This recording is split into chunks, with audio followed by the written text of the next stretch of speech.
வணக்கம், நான் உங்கள் ஹரிஸ். நம்ம காலையிலேயே எம்எஃப் எடுத்துக்கிட்டு தக்காளி எடுத்துகிட்டு நம்ம மார்க்கெட்டுக்கு வந்தாச்சுங்க. ஒரு 13 கிலோ எடுத்துகிட்டு வந்தாச்சு. நம்ம ஒரு 5 மணிக்கு எழுந்துச்சி ஒரு 5.5 கிலோ மார்க்கெட் வந்தாச்சு. பக்கத்துலேயே ஒரு எம்எஃப், அதுவும் 750, நம்மளுக்கும் 750. இன்னொரு டேஸ்ட்டுன்னா ரெண்டுமே மஞ்சள் கலர் டிப்பரில் தான் எடுத்துகிட்டு வந்திருக்கோம்.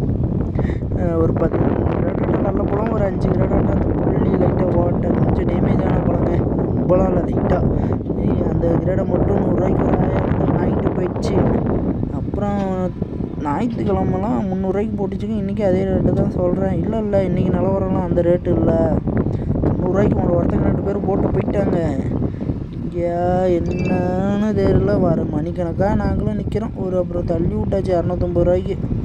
என்ன பண்ணுறது? இந்த கிரேடு 28 கிலோ வரும், 27 கிலோ வரும். அவ்வளோதான் போகுது. அப்புறம் ஓட்டப்பழம் மட்டும் விற்காமல் கிடந்துச்சு. நானும் பைக் எடுத்துகிட்டு வந்துட்டேன். அந்த பழமும் விற்கலாப்பா எடுத்தேன்.